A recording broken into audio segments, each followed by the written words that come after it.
Pretty obvious, right? And I know you fit into that category, but that leads me, I want to skip around a little bit because that leads me to an area, the other area that was another one of our themes that we talked about last time that people are very intrigued by, which is this whole idea of being empty professionally.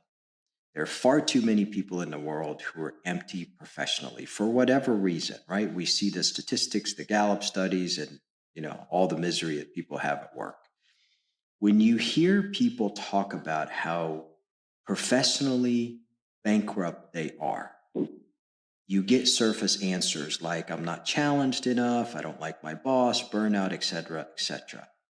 What is the real reason that we put up with these types of less than satisfactory careers?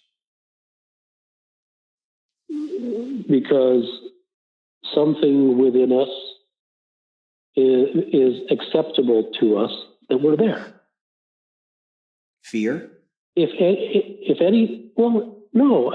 Even if it was fear, the comfortableness of being there is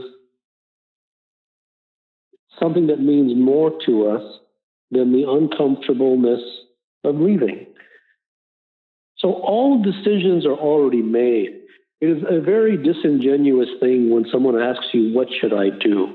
They've already decided. They're just asking you in order to hope that you give them the answer that they've already decided upon. Validation. Yeah, absolutely. Okay. So the idea, first of all, of a job, I reject. I don't think anybody should have a job. I don't think anybody should have a boss. Any human being who lives under the weight and the thumb of somebody else is a prisoner. Now, that human being already has a tyrannical warden called his mind. He doesn't need two of them. So when someone says, well, I don't have a job, and if I don't put food on the table, I'm not going to, I can't feed my family. It's better to live destitute in the street. I really mean it. I really mean it. You just said. There's wealth. You just tweeted something. Do whatever you have to do. I mean, it doesn't mean you have to leave your job today, and I'm not asking people to leave their job, because if they want to, they will.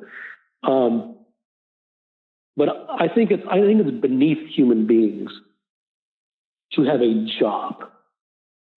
If someone is completely immersed in what they do, it gives them glorious satisfaction. And I don't call that a job. Even if you do happen to work for somebody, if what you do makes you jump out of bed, it consumes all your faculties, it allows you to be completely immersed in it, that it doesn't matter if you're working for yourself or somebody else. That kind of experience is what everyone craves.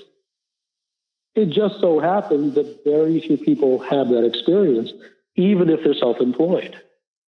So sometimes you're a much worse boss than the boss that you had before. So it isn't being professionally bankrupt and being professionally empty has more to do with what experience that you not desire but insist upon living within than it has to do with making your job more interesting. That's more cosmesis. What's the percentage of people that you meet that are totally immersed in what they do? And is it skewed for you because you're dealing with entertainers and professional athletes and the people at the top of their game? Is that a trick question then? Yeah, but even they are influenced by the culture as well. And so the level of immersion that I talk about, absolutely they experience, and many people experience. It's just that they only experience it occasionally. And the reason that they only experience it occasionally is because that isn't at the forefront of their priority. And I'm not saying it should be. There's no should. But it just so happens that that is exactly what they're seeking without realizing they were seeking it.